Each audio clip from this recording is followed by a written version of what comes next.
июнда Ош облусунда катталган селден Миназаткан Пазилованын башына дагы чоң сыноо түшкөн. Ошол күнү үй бүлөсү менен Каракулжага конокко келген уулу Рысбек Арстанбековду Деуматиз үлгүсүндөгү унаасы менен топон суу агызып кеткен. Унаада 5 кишиден турган бир үй бүлө болгон. Кырсык болгон учурда Арстанбеков 8 жаштагы кызын куткарууга үлгүргөн. Андан кийин аялын, 2 уулун куткарууга аракет кылып, натыйжада алар менен өзү да кошо агып кеткен. Балам балдарымды Келинчеги да ичинде. Сиздер менен дубайт болчу ооба, өзү балам таш көмүрдө иштеп жүрчү эле. 5-6 жыл иштеди. Ошо кара неме Нокенде, Жалал Абадта ошакта иштеп жүргөн. Анан ошол Карабанга которгонуна 1 айдай болуп калды эле. Анан ошол жерден анан келип атпай, Ошто турушат, бала чакасы Ошто турушчу. Анан ошодон бирге келишип, анан эртеси ишке шашылып, иштеп, ичкен ашын жерге коет эле иштегенде балдарын ушу туугандарына бир туугандарына бир ооз жаман айтып, бир ооз урушуп же бирибизди капа кылган жок эле балам. Өтө мээримдүү, өтө боорукер бала болчу.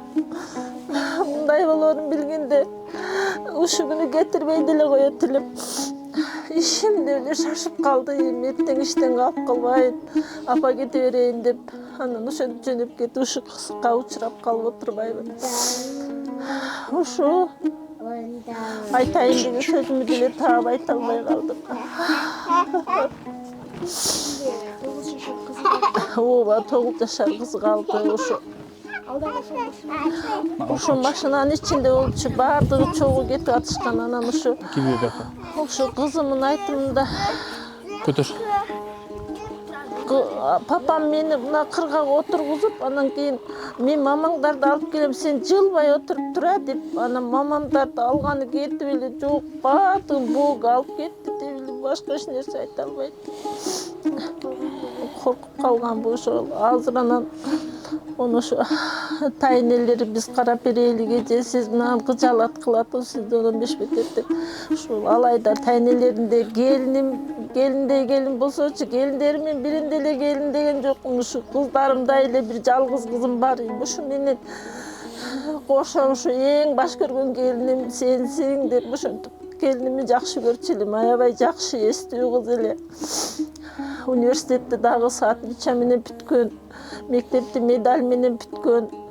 Ушул сентябрдан ошо күйөөсүнүн карьерасына карап өзү ошону ээрчип жүрүп карьера деле кылган жок эле. Быйыл университетке ишке кирип атты эле. Анан ошого учурап калышты балдарым. Кандай кылайын эми? Анан ушинтип ботолоп боздоп калдым. Ушу балдарымдын ордуна мен кетсем жакшы эле. 4-өөнөн бирдей айрылдым, 4-өөнөн. Бирөө болсо дагы майли эле. Ушу Кудайдын кылган экен, жаратылыштын ушу кырсыгына кабылып калды балдарым. Мындай биздин тарыхта, биздин элде, биздин жерде биринчи жолу болуп атат. Элдин баардыгы таң калат. Ушу бул өмүрүндө бияктан кыян келгенин көргөн эмес элек. Ушундай да болобу деп. Анан алгызып отуруп калдым. Мына 20 күн болду бүгүн. Балдарымдын эң ушу аксакалы болуп, бирисине бир жаман айтып, же бир сенин кам деп элдерди көрүп эле жүрөм, мушташып тиштешип эле чоңоюп атышат. Мейга ушундай атасынан дагы мына ушул быйыл 20 жыл болду. Ушу күндөрү 19 күнү жерге бергенбиз, ушу 20 жыл мурда. 15-inde калган ошо балам. Баардыгын өлкөлөрүн окутуп, чокутканга мага жардам берип, мейга кеңешчи болуп, мага ушул боорор ушинтип турчу эле көзүмдү карап, апам эмне дебейт? Апа эч ушундай капа болуп, кыжаалат болуп, уруссам дагы унчукпай туруптур. Анан менин жиним таркап кеткенден анан апа деп мага түшүндүрүп койсо өзүм уялып калчу элем. Эми онтип айта турган деле киши жок. Ошо таш көмүрдө өзү башка жактарда иштеп жүрдү. Эртең менен ассалому алейкум апа деп чыгат эле. Алейкум салам, сен оорубай жакшы жаттыңызбы, жакшы турасызбы деп анан кийин чес берип мен ишке кеттим апа дейт эле. Мен патаны берчү элем, ошо паталарым дагы жок калды дейт. Кандай кылайын, ушинтип айрылып калдык кызым. Кайнымдын баласы келип саматка деп мына баламы чакырды, анан эле булар чыгып эле мага жолугуп эле онун качып мындан буга качып калышты. Мен мунун артынан кол алдым. Эмне болуп атат, эмне качып атасыңар деп. Анан булар үйүн чыкпай эле кетип калды. Анан эле чалам, ар кимисине чалам, бириси деле албайт. Ошентип анан кийин кеткенден 3-4 сааттан кийин эле балдарым алып келип беришти. Бир жакшына жаркылдап кеткен балдарым 4-өө. Үчөөнү бир ошо күнү түн алып келишти саат 11-12-де, бирисини эртеси саат 1-лерге жакын таап келишти. Анан жерге бердик. Ошентип айрылып калдык калдарыман. Акыркы жолу сүйлөшүп эмес, мына үйгө келгенде ушундай жаркылдап, күндөгүдөн башкача, күндөгүдөн көзүмө жакшына көрүндү. Мага тамашалап өзү ооруп калган болчу, бутунан андегенде алып. Анан ошо мага көзүмө көрүнгөндө эле апам эмне мынтип калды, анан мынтип сакайып калды, мынтип ооруп калды деп ооруган, сакайып кантип калганын ушу мага айтып турчу. Анан ооруп калдым дегенде мен койчу балам оорудум дебечи десем, күлүп калчу эле. Кечээ күнү келгенде оорудум деле дебеди, теги эч нерсе дебеди. Келиним болсо апа быйыл мен окуп бүткөн 43 жыл болуптур, ушу группалаштарым жолугушуп барып келдик эле. Апа сен группалаштарың менен жолугушканыңа мен сага неме куттуктап келе албадым деп бир сонун жолуп көтөрүп келип башыма салды. Апа койчу, тeel эч нерсени унутпайсың десем, апа сиздикин кантип унутуп калайын деп ошентип жаркылдап туруп кете беришти. Баардыгы ушу чогулган чоң атасынан бери көйнөктөрүн алып келип кийгизип, батасын алып анан кетип калышты. Кайрлашкан эле келгендей болуп калдым, мага кайрлашкан эле келгендей.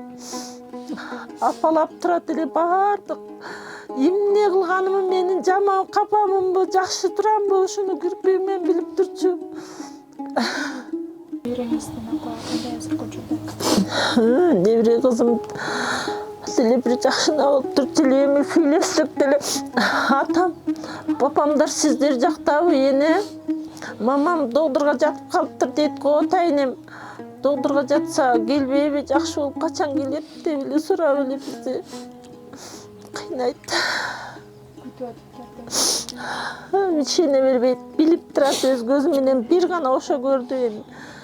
Балада коркуп калган же ушундай бирөөгө бир нерсе деп алып кайрам деп өзүн качырып балалык кылып атат. Сурап деле биз такып сурай албадык.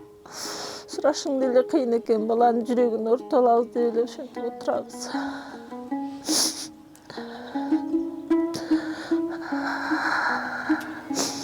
Калдык кызым. Кылайын, кимди күнөөлөйм? Кудайды күнөөлөймбү? Жаратылыштын кырсыгы Кудайдын кылган экен. Анан бирөө мынтти десе ham жок дегенде, ушуну өлүп берейин ошонун колуна дейт элем. Кандай кылайын? Кудай өзү берди, өзү алып кетти. Эми бул окуя башында мен өзүм да аскер кызматчысымын. Отпускка чыгып, ошо 100гө чыккан чоң атабыз бар. Ошого келип, ошого зыярат кылдык. Жылда келип учурашып кетишчи. Анан чогулганбыз бүт бир туугандар. Анан ошо агама чалсам да жумушунда экен. Ошондой чогулуп атабыз бир туугандар. Келгенге шартыңыз барбы десем, макул барам деп. Ошол өзүнүн башчыларына рапорт жазып, ошо уруксат сурап, закондуу түрдө эле бул жакка келген. Ол күн дем алыш күнү болгонун ойлонушту, ошо воскресенье болчу да. Анан келдик, бул жакта туугандар менен отурдук, баарыбыз бир туугандар, абаларыбыз, чоң атамдар барыбыз. Баарынын батасын алды. Апам батасын алды. Анан өзүм істеп чыкканда сайга чейин өзүм балдарын узатып, өзүм ошол жерден коштошуп кеткен. Анан ошо бир саатка жетпей ушундай кабар.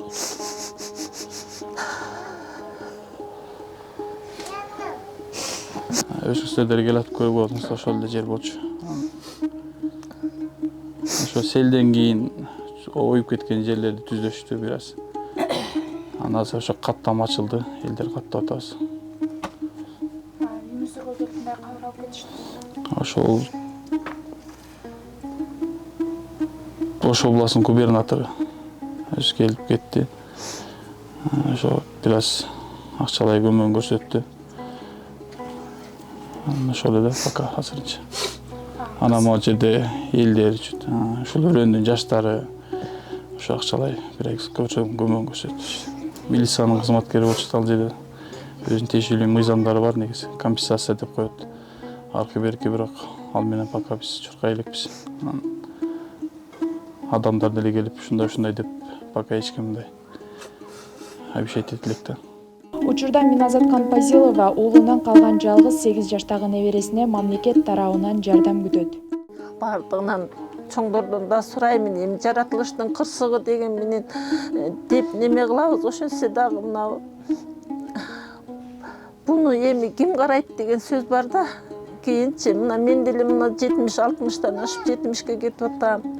Анан тайларында неме болуп чоңоюп, анан антип калыштан көрө өзүнүн үй жайы болсо эртең эле күн өтүп окуш керек. Ол дагы өзүнүн ушу атасы менен энесинин аябай чоң максаттары бар болчу. Ошолордун жетпегенине ушуну жеткизгенге биз да аракет кылышыбыз керек. Ошого үйлүү болсо жакшы деп мен ушу өкмөттөн дагы суранып кетем.